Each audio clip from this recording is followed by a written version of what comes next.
Vamos a llevar el cálculo de la fuerza de Coulomb que aplica sobre una carga puntual debido a su interacción con tres cargas puntuales en el espacio tridimensional. Tenemos el enunciado que se ve a continuación, donde la carga Q0 tiene este valor con una carga positiva, la carga Q subíndice 1 tiene el valor de 47.2 nanocoulombs, todos están en nanocoulombs, que es por 10 a la menos 9 coulombs, con carga positiva para Q2, con carga positiva para Q1, para Q subíndice 2 tendríamos 214.2 nanocoulombs con carga negativa. Para Q subíndice 3 tendríamos 52.8 nanocoulombs con carga positiva. Recuerden, estamos calculando la fuerza de Coulomb que aplica sobre la carga Q subíndice 0, la cual se ubica en el origen del sistema coordenado, en este caso del tridimensional, en el origen del octante. Ahora nos están dando los vectores de posición de la carga Q1 con respecto a Q0, de la carga Q2 con respecto a Q0 y de la carga Q3 con respecto a Q0. Aquí están dados por los enunciados 1, 2 y 3 respectivamente. Pero además nos aclaran, a diferencia de los ejercicios anteriores donde no nos colocaban unidades de medida y nosotros ya tomábamos por hecho que como estamos trabajando en unidades del sistema internacional, nos los daban en metros, pero aquí nos están aclarando que son milímetros, es decir, por 10 a la menos 3 metros. Por lo tanto, cuando ustedes calculen la fuerza que la carga Q1 lleva a cabo sobre la carga Q0, la fuerza que la carga Q2 lleva a cabo sobre la carga Q0 y la fuerza que la carga Q3 lleva a cabo sobre la carga Q0, las cuales se muestran en el enunciado 4, 5 y 6 respectivamente, deben tomar en cuenta el valor de los exponentes de los prefijos, tal como se los he nombrado, para poder calcular correctamente las fuerzas de Coulomb. Recuerden, nano por 10 a la menos 9, que es para las cargas, mientras que milímetros por 10 a la menos 3, que es para la distancia. Recuerden que también tienen que, como está elevada al cuadrado, eso los va a conducir a que este exponente también se elevará al cuadrado. Pero esto ya es fácil de hacer cuando ustedes utilicen su calculadora. Estoy seguro que no les va a provocar ningún problema estos cálculos, aunque tengan los prefijos. Muy bien. Nosotros tenemos estas vectores posición, entonces podemos sacar los vectores unitarios de cada uno de los vectores posición. Recuerden que el vector unitario es igual al vector posición dividido entre la magnitud del vector posición. Aquí tendríamos 4 que se divide entre la raíz cuadrada de 84. 4 entre la raíz cuadrada de 84, ¿sí? A ver, sí, 4 entre la raíz cuadrada de 84, que me daría este de acá, el 0.43. Luego tendría 2 entre la raíz cuadrada de 84 para la proyección en y, menos 8 entre la raíz cuadrada de 84 para la proyección en z, y nos da el vector unitario que ustedes ven en el enunciado número 7. Proceden de igual forma para el vector unitario del vector posición de la carga Q2 con respecto a la carga Q0, que sería el vector posición entre la magnitud del vector posición entre la carga Q2 y la carga Q0. Es decir, menos 2 entre la raíz de menos 2 entre la raíz cuadrada de 44 para la proyección en y, más 2 entre la raíz cuadrada de 44 para la proyección en y menos 6 entre la raíz cuadrada de 44 para la proyección en z, y me daría el vector unitario que ustedes pueden visualizar en 8, y así van a continuar para 9. Una vez que tienen los vectores unitarios, como ya lo hemos visto en todos los ejercicios del salón, para calcular la fuerza de Coulomb vectorial, por ejemplo, yo quiero la fuerza vectorial de Coulomb que la carga Q1 lleva a cabo sobre la carga Q0, por lo que tengo que multiplicar la magnitud de dicha fuerza por su vector posición. Por cierto, aquí tengo que hacer una aclaración. También debemos analizar qué tan son las cargas de atracción o de repulsión. Recuerden, cuando son de atracción, es decir, estamos evaluando para dicha fuerza cargas diferentes, entonces tal como tenemos el vector unitario multiplicado por la magnitud de la fuerza de Coulomb, es como vamos a expresar el resultado vectorialmente. Si tuviéramos fuerza de repulsión, es decir, con cargas, analizando cargas iguales, entonces mi vector unitario que yo voy a considerar es el que he calculado, pero lo voy a multiplicar por menos 1 y posteriormente, al multiplicarlo por la magnitud de la fuerza de Coulomb que le corresponde, ya tendría la fuerza vectorial de Coulomb, que es la que se debe escribir. Por ejemplo, vamos a ver un ejemplo donde tenemos una fuerza de aquí es positiva y negativa. Vamos entre carga Q la carga Q0 es negativa, la carga Q1 es positiva, la carga Q0 es positiva, la carga Q1 es negativa. Entonces aquí tenemos una fuerza de atracción. De tal forma que yo cuando multipliqué la magnitud entre carga Q1 y carga Q0 por el vector unitario que le corresponde a la carga Q1 con respecto a Q0, ya tendría directamente la fuerza vectorial de la que la carga Q1, la fuerza vectorial que la carga Q1 lleva a cabo sobre la carga Q0. Ahora voy a comparar una que sea de repulsión. Sería carga positiva. Aquí está, entre Q0 y Q2. Las dos tienen. Ah, no, esa no. Sería entre Q0 y Q3, porque las dos tienen carga positiva, ¿sí? Entonces, yo me fijo en cómo tengo mi vector unitario entre la carga Q3 y Q0, y yo lo voy a tener como fuerza de repulsión, pues, dado que tenemos signos iguales, voy a tenerlo que multiplicar por menos 1, todo el vector unitario de entre carga Q3 y Q0, antes de multiplicarlo por la magnitud de 0.95, que es la fuerza que existe entre la carga Q3 y Q0, para obtener la fuerza vectorial que la carga Q3 lleva a cabo sobre la carga Q0, y obtener el resultado que ustedes pueden ver en el enunciado 12. Muy bien. Y así ya irían obteniendo todas las fuerzas. Del mismo procedimiento, estamos siguiendo el mismo procedimiento que hemos visto en clase.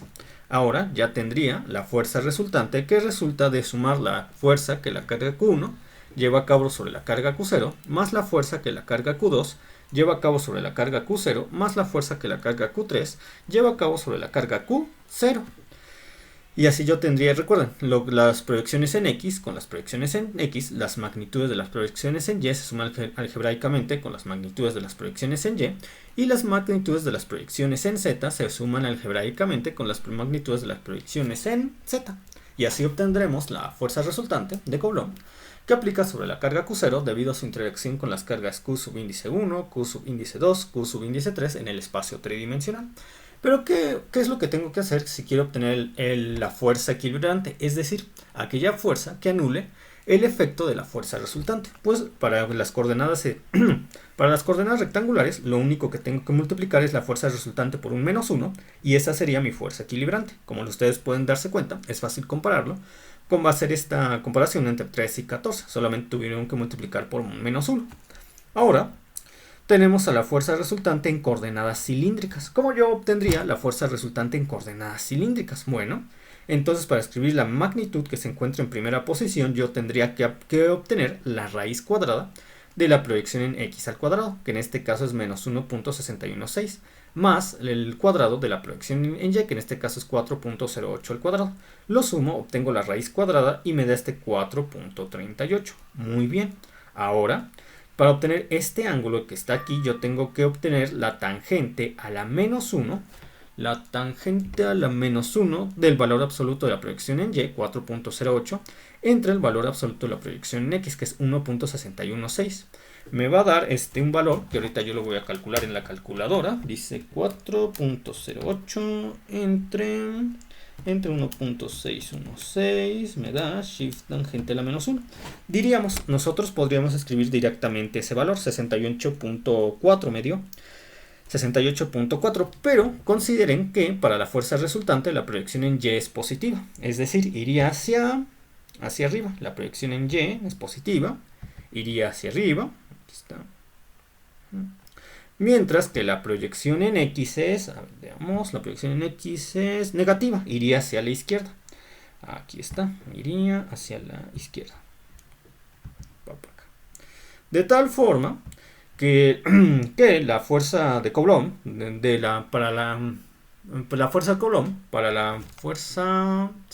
considerando las proyecciones en x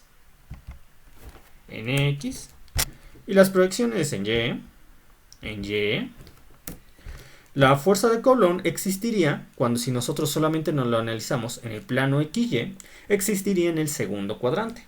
Es decir, aquí, lo pongo con otro color para que resalte, el negro está bien, aquí existiría. Y el ángulo que acabo de calcular, el ángulo que nosotros acabamos de calcular, se mide de esta posición, no quedó bien, pero se mide de esta posición del vector del vector aquí al eje x negativo. Tomen en cuenta que estamos hacia la izquierda, sería el x negativo. Pero nosotros no tendemos a medir los ángulos así, sino que los medimos desde el eje x positivo hacia el vector. Es decir, de acá hacia acá. Muy bien, entonces, ¿qué ángulo nosotros necesitamos? Pues nosotros necesitamos el ángulo 180, que estaría considerando todo el semiplano de arriba, menos lo que acabamos de calcular. Y eso me da 180 menos 68.4, me da 116.6, que es justo lo que está aquí. 111.6, que es justo lo que está aquí. 111.6 grados. Muy bien. Ahora, y ya saben que tanto en coordenadas rectangulares como en coordenadas cilíndricas, el último dato es el mismo, menos 2.57, menos 2.57. Pero ¿qué tal si ahora quiero la fuerza equilibrante también en coordenadas cilíndricas? Bueno, la magnitud entre fuerza resultante y fuerza equilibrante es exactamente la misma. Lo que va a cambiar es el ángulo. ¿Por qué? Porque este ángulo que vive en el plano bidimensional, el segundo ángulo, en este caso para la fuerza equilibrante, me denota a un vector que, aquí está con negro, sí, un vector que existe sobre la misma línea de acción que la fuerza resultante. Esta es la resultante, lo voy a poner aquí con una R mayúscula, que será mejor. Mientras que en esta posición tendríamos el equilibrante. Aquí está, el equilibrante. Muy bien, este sería mi vector resultante existiendo sobre el plano XY y este sería mi vector equilibrante existiendo sobre el plano XY. Misma línea de acción, pero se dirigen en sentidos opuestos. De tal manera que el ángulo que acabamos de calcular de 68.4, ¿sí? Si era 68. A ver, dejen veo. Sí, de 68.4, este de acá, por proyección de ángulos, es el mismo ángulo que tenemos de esta posición a esta posición. Pero como lo estamos midiendo desde el eje x positivo, siguiendo el sentido de las manecillas del reloj, este ángulo sería negativo, tal como se aprecia en la presentación, menos 68.4. Y ahora nos falta el último dato. Si se dan cuenta, entre la fuerza resultante y la fuerza equilibrante es la misma magnitud, pero de sentido, de signo opuesto. Muy bien. Ahora nosotros queremos obtenerlo en coordenadas cilíndricas. Y voy a proceder a explicar las coordenadas cilíndricas de una forma resumida, porque esto ya lo vimos en clase. Entonces, tengo mi vector R resultante, que existe en el espacio tridimensional. Mi vector R resultante proyecta una sombra sobre el plano XY. De tal forma que aquí tendremos el vector XY. Muy bien.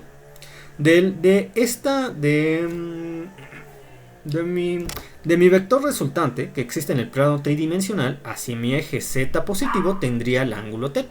Mientras que de mi vector sombra, que el vector resultante proyecta sobre el plano XY, hacia el eje x positivo tendría el ángulo phi variable. Muy bien. Considerando lo que les acabo de mencionar, nosotros ya sabemos, porque ustedes lo han visto en muchas clases, que x es igual a la magnitud del vector que existe en el plano XY por el coseno de phi variable, del ángulo que se mide desde el eje x positivo hacia ese vector. Mientras que Y es lo mismo, bueno, casi lo mismo, solamente que cambiando el coseno por un seno. Estoy seguro que aquí no hay complicaciones porque lo han hecho ya muchas veces. Sin embargo, ahora tenemos que agregar el componente tridimensional. Por ejemplo, la magnitud del vector resultante es igual a la raíz cuadrada de su componente en x al cuadrado más su componente en y al cuadrado más su componente en z al cuadrado. Perfecto. Ahora, yo sé que el ángulo que separa el eje x al eje z positivo del vector resultante es el ángulo θ, de tal forma que si proyecto una línea paralela al eje z positivo, esa línea paralela al vector resultante tridimensional también va a ser el ángulo θ, es decir, de esta posición a esta posición tendría el ángulo θ, siendo que el seno de θ sería el cateto opuesto, siendo este cateto la magnitud del vector rxy entre la hipotenusa, que es la magnitud del vector r, tal como se puede apreciar aquí, ahí está. Y despejando a R la magnitud del vector sombra, o el vector que existe sobre el plano XY, que es la proyección del vector R tridimensional, sé que R subíndice XY es igual a R seno de θ. De tal forma que tanto X como Y lo puedo dejar expresado como, ustedes lo pueden ver en el enunciado 22 y en el enunciado 23. Ahora voy por el coseno de θ. Fijándome nuevamente en el diagrama, tendría que el coseno de teta, el cateto adyacente es la línea paralela que se proyecta a partir del eje z positivo. Es la proyección en z. Z entre la hipotenusa, que es r, tal como se ve aquí. Despejando a z, tendría que z es igual a r por el coseno de teta, sabiendo que el coseno de teta es el ángulo de separación entre el eje z positivo y el vector resultante. Muy bien. Ahora ya puedo escribir las coordenadas cilíndricas. Yo sé que el primer dato, ¿quién sería? La magnitud de r, que yo sé que es la proyección en x al cuadrado, más la proyección en y al cuadrado, más la proyección en z al cuadrado. Aplicamos la raíz cuadrada a esa suma aquí, como se ve en el 19. Y que para este caso sería la raíz cuadrada de menos 1.616 al cuadrado, más 4.08 al cuadrado, más menos 2.57 al cuadrado. Y aquí yo lo tengo y me da 5.07. El ángulo tanto en el segundo ángulo, tanto en coordenadas cilíndricas como en coordenadas esféricas, es el mismo. En este caso el 111.6 que ya calculamos. Y el tercer ángulo es muy fácil de calcular. Lo único que tenemos que hacer es utilizar la expresión 26, es formulazo directo. El coseno más la menos 1 de la proyección en z. En este caso la proyección en z es... En z para el resultante es menos 2.57 y vamos a respetar su signo. Es decir, el ángulo θ es mucho más fácil de obtener que el ángulo phi variable, porque el ángulo θ no necesita ninguna interpretación extra. Es formulazo directo, en este caso z, que es menos 2.57, entre 5.07, el de aquí, y le aplicamos el coseno a la menos 1 y será el ángulo que nos diga la calculadora, respetando el signo de z, será el que tenemos que escribir aquí, que en este caso es 120.45 grados. Recuerden, si tienen su calculadora en deg, lo van a obtener el resultado en grados. Si tienen su calculadora en rad, van a obtener el resultado en radianes. Hay algunos libros y algunas presentaciones en los cuales ustedes podrán darse cuenta que lo ponen en términos de pi.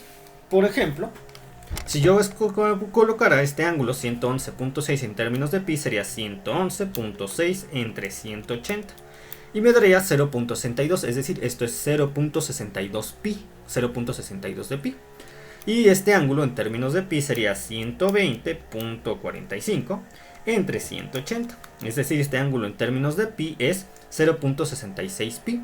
Y de hecho es fácil, cuando ustedes tienen esa notación es fácil pasarlo a radianes, porque lo único que tienen que hacer es multiplicar las fracciones que les he mencionado por pi en 3.1416 y ya obtendrían en radianes.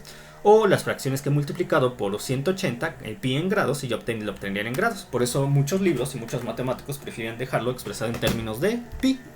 Ahora bien, la fuerza equilibrante en coordenadas esféricas. El ángulo, la magnitud sería la misma, 5.07. El ángulo sería el que obtuvimos para coordenadas cilíndricas, porque es el mismo, para la fuerza equilibrante, que es menos 68.4. 68.4. Aquí está.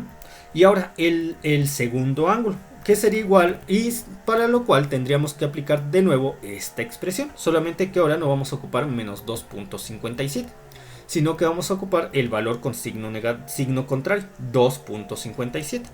2.57 entre 5.07 y le aplicamos el coseno a la menos 1 y sería el ángulo. Sería el segundo ángulo de la fuerza equilibrante en coordenadas esféricas. Muy bien. Vamos por otro ejemplo. Ahora tenemos otra vez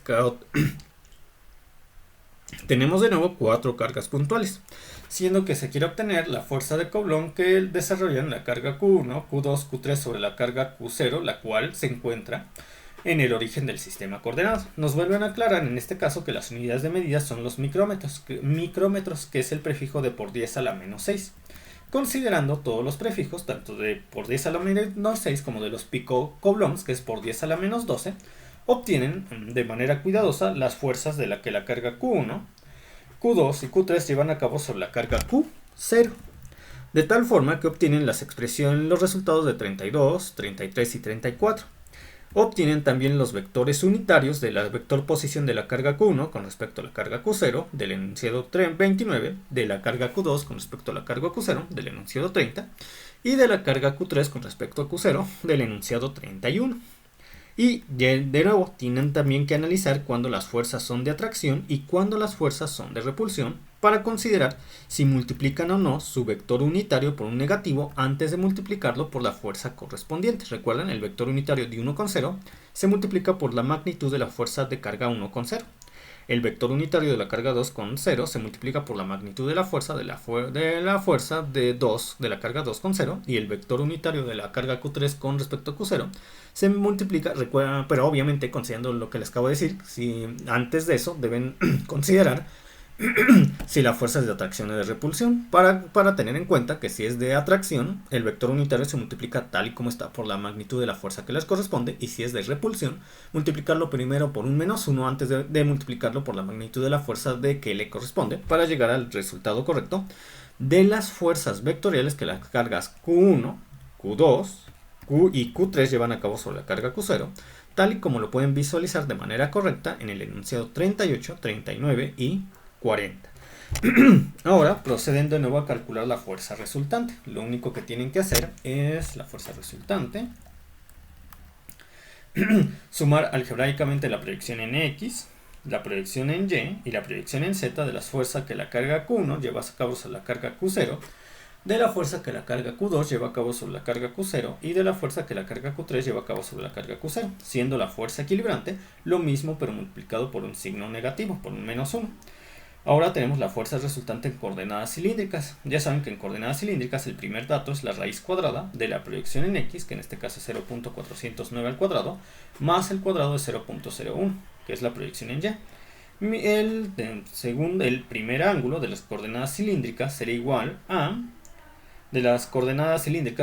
en este caso, es directo. ¿Por qué? Porque la proyección en Y y la proyección en X son ambas positivas. Por eso es muy sencillo sacar el ángulo phi variable, porque la proyección en Y y la proyección en X son positivas de tal forma que el ángulo que yo tendría en las coordenadas cilíndricas de la fuerza resultante es igual de forma directa a la tangente a la menos 1 de 0.01 entre 0.409, que me da 1.4 grados. Mientras que yo sabré que en coordenadas tanto como en coordenadas rectangulares como en coordenadas cilíndricas, el último dato es exactamente el mismo. Perfecto. Entonces ya tendríamos la fuerza resultante en coordenadas cilíndricas. Ahora necesitamos la fuerza equilibrante en coordenadas cilíndricas. El primer dato es el mismo. El ángulo que tenemos aquí, por oposición de ángulos, sería la comparación entre el ángulo de coordenadas, entre el ángulo que se proyecta sobre el plano XY de coordenadas cilíndricas para la fuerza resultante con respecto a las coordenadas cilíndricas para la fuerza equilibrante. Pues bueno, tenemos el plano. En este caso, yo tengo que compararlo con la fuerza equilibrante, pero que quiero obtener el resultado de coordenadas cilíndricas de la fuerza equilibrante. Aquí tenemos que tanto en la proyección en Y como la proyección en X son negativos. Es decir, que para el segundo problema,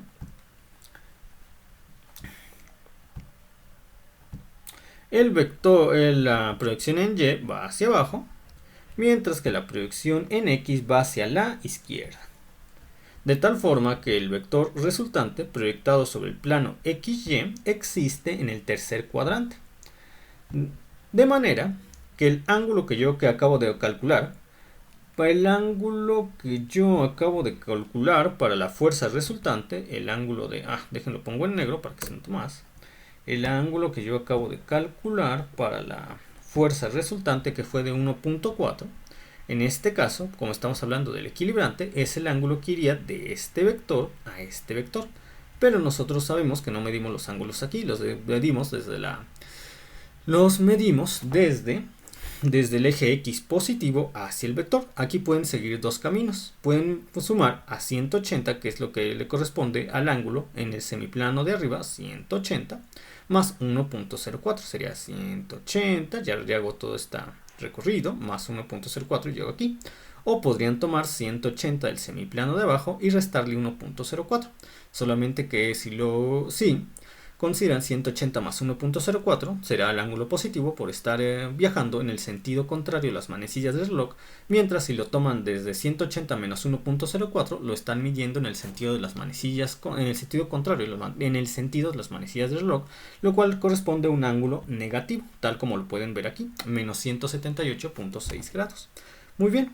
Ahora, como yo en la fuerza resultante para el último dato en coordenadas cilíndricas tengo 0.231, para la fuerza equilibrante tengo la misma magnitud, como solamente que de sentido opuesto. Finalmente, en coordenadas cilíndricas esféricas tendría que la fuerza resultante es igual la magnitud a la raíz cuadrada de la proyección en x al cuadrado de la fuerza resultante, más la proyección en y al cuadrado de la fuerza resultante, más la proyección en z al cuadrado de la fuerza resultante. Es decir, en este caso sería la raíz cuadrada de 0.409 al cuadrado, más 0.01 al cuadrado, más 0.231 al cuadrado. Esto me da 0.47. El ángulo de la fuerza equilibrante para coordinar el primer ángulo de la fuerza equilibrante, el primer ángulo tanto para la fuerza resultante como para la fuerza equilibrante, el primer ángulo para la fuerza resultante tanto en coordenadas cilíndricas como en coordenadas esféricas es el mismo, mientras que el segundo ángulo en coordenadas esféricas tiene que ser calculado por medio de la expresión, muy fácil, formulazo, por medio de la expresión de θ es igual al coseno de la menos 1 de la proyección en z, que en este caso es, la proyección en z, en este caso es 0.231, entre la magnitud del vector resultante, que en este caso es 0.47. Entonces aquí tendríamos que el coseno a la menos 1 de 0.231 entre 0.47 es 60.56. Muy bien.